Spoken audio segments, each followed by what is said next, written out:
Hello everyone, this is Flying Trader. Welcome to my channel again. So now we are exploring the Indian stock market and Sensex index. So here as we can see, यहाँ पे दो range है.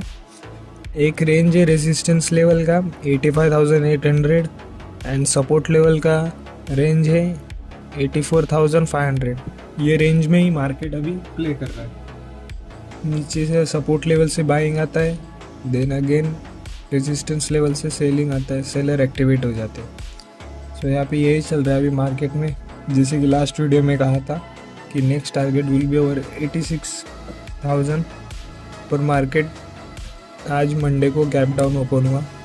सो as we can see this is the range.